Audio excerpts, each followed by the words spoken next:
Endilik sevmez, hürmetli vatandaşım mavzumunda. Amerika Qo'shma Shtatlari hukumati Bexatarlik komitetinin Chavshanning kema parxodlarini to'sishga huquq berishini talab qildi. Yangi mavzujimi? Xabar mundaq boshlandi. Washington mavzuli xabar 9-ayning 8-kun Vanvitor betida e'lon qilindi. Xabar mundaq boshlandi. Washington Prezident Trump hükümeti haftanın 3. günü Bexatarlik komitetiga Birleşken Devletler Teşkilatı'nın Bexatarlik komitetiga bir parça karar loyiha topshirib, agar bu loyiha ma'qullanadigan bo'lsa, qonun loyiha amaliyotda Amerika dengiz armiyasi va havo armiyasiga dengiz yuzida Chavshanning kema parxodlarini to'sishga, tekshirishga huquq bergan bo'ldi. Shunda talab qilindi, agar ma'qullansa, juma vatandashi. Qonun ma'qullansa, qaror ma'qullansa, Amerika Qo'shma Shtatlarining dengiz armiyasi huquq bergan bo'ldi. Chavshanning kema parxodlari qurol-yarog' to'shib kelganmi yo'q? Yiqilg'i besib kelganmi yo'q? Maqomlashtirildi, tekshirganda. Hamda berilgan huquqqa asoslanib, barliq zaruriy tadbirlarni qo'llanib, tekshirishga, Chavshanni tekshirishga bo'ysunishga majburlaydi. Yuqorqi mazmunlar nihoyatda keng mazmunlarga tutishadigan bir parcha qaror loyiha o'tirg'i chiqdi. Jumladan xam nefet, tayyorlangan nefet va tabiiy gaz qatorliq xam materiallarni Chavshanga yo'tkashni butunlay cheklash, dengizda kemalarni parxoddan to'sish va shu energiyaga oid materiallarning hammasi butunlay cheklash. Agar Chavshan rahbarlari yadroviy raketa pilaridan voz kechishni boshlamaydigan bo'lsa, bu cheklash 25 million noposi va bu davlatni yoki Chavshanni bu yil qishda intayin qattiq sovuqdan ichiga tashlaydi. Bu parcha qonunlama qaror loyiha Chavshan oxirgi yadro siniga elib berish 3 kundan keyin topshirildi. Chavshan oxirgi 3. kuni 9-ayning 3. kuni yadro sinaq qildi-ku. Bu qaror loyiha Amerika Qo'shma Shtatlari hukumatining Birlashgan Davlatlar Tashkiloti turishliq vakili orqali Chavshan yana qayta yadro sinaq qilib 3 kundan keyin Bexatarlik komitetiga topshirildi. Qaror loyihada Kim Jong Unning barliq mol mulkini to'nglatish, harbiy tarafning va Chavshan partiyasining mol mulkini to'nglatish tilg'ilandi. Amerika Qo'shma Shtatlarining BDT doimiy turishliq vakili Nikki Haley mundaq ko'rsatdi. Bu qaror loyihaning kelar hafta ovozi qo'yilishini umid qilaman. Bu qaror loyiha balki Rossiya va Jungoning qarshi turishiga uchraydi. Lekin agar qaror loyihada talab qilingan dengiz yuzida Chavshanning kema parxodlarini to'sishga huquq berish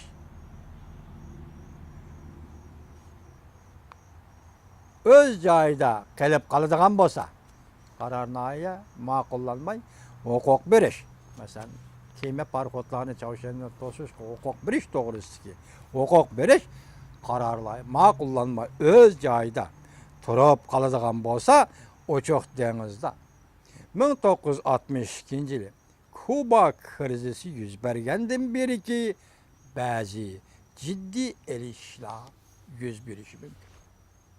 Bu yerda shartlik jumla borki, hurmatli vatandoshim, diqqat qiling. Amerika Qo'shma Shtatlari bu qaror loyihani topshiribdi, Bexatarlik komitetiga mazmunni yuqorida ko'rdingiz. Agar bu qaror loyiha ma'qullikda o'tmaydigan bo'lsa deydi, bu yerda nima deydi?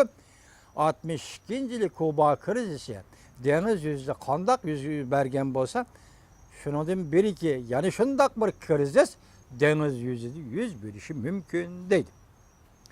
Shu vaqt Sovetlarning Kubaga raketa o'rinlashtirishni cheklash uchun Prezident Kennedy buyruq tushirib, buyruq berib, butun Kubani qamal qilgan edi. Tushundingizmi? Demak, uning o'xshab ketgan bir tarafi buyruq tushirib, shu vaqtda Amerika Qo'shma Shtatlarining prezidenti rahmatli Kennedy buyruq tushirib, Kubani butunlay qamal qilishni buyurgandi. Bu karar layığı oturup koygan talepler, hem de nöbetki karar layığı geldik, talepler bütünley kamal kılıştak ozul kesil bulmaydı.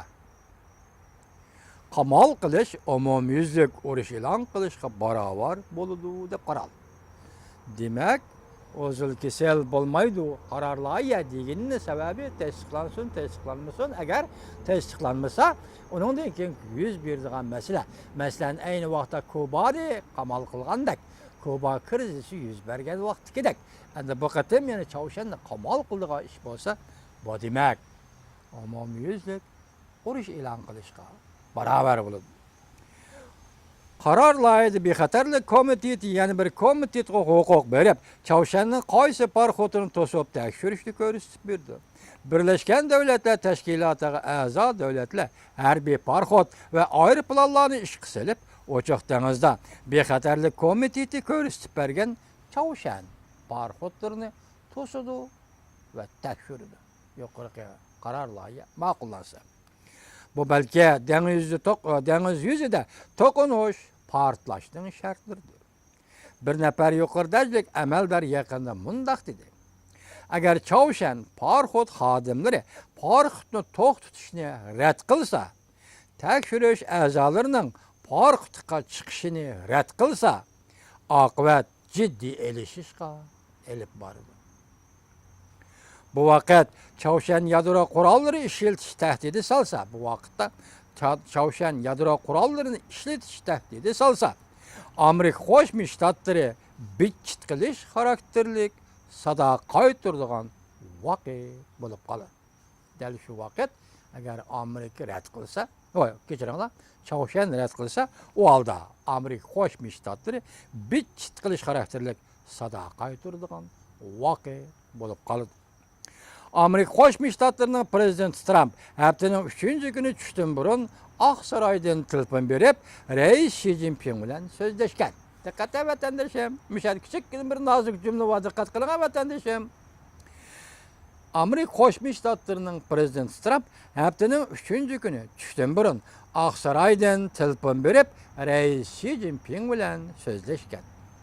Sözleşiş Amerika Bexatarlik Komitetidagi 15 davlatga yuqorqi qaror loyihasini topshirishdan bir necha soat avval elib berilgan edi.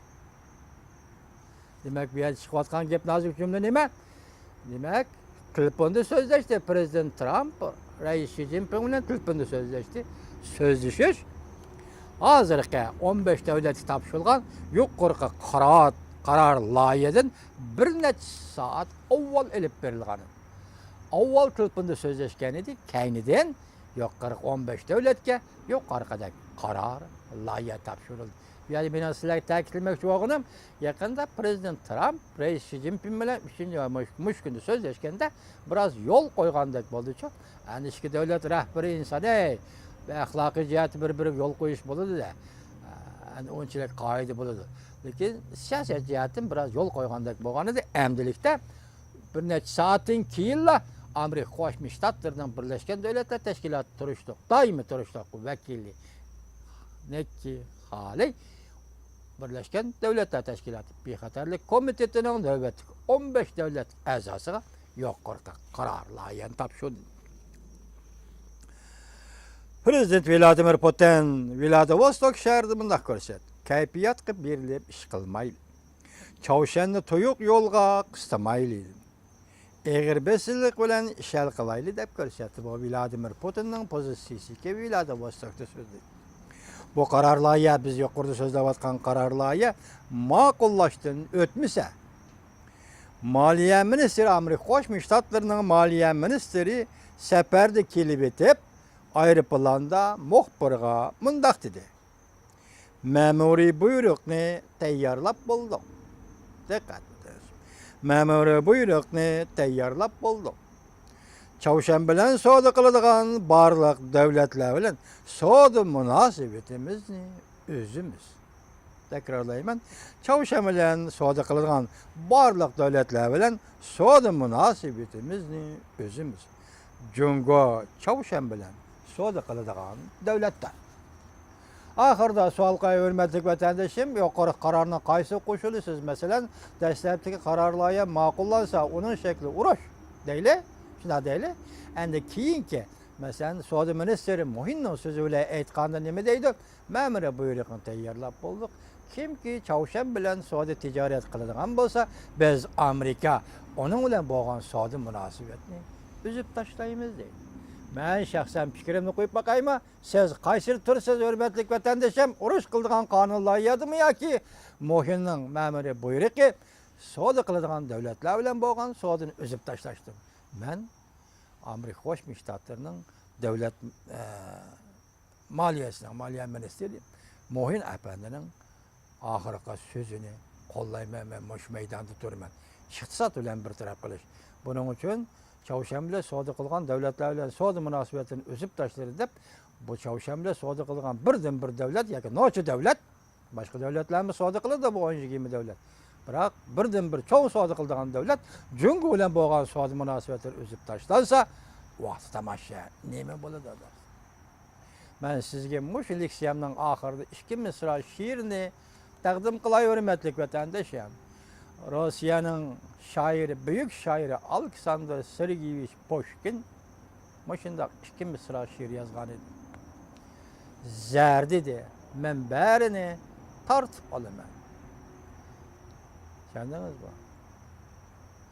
Xanjar dedi, ya kechiringlar. Xanjar dedi, men barini tortib olaman.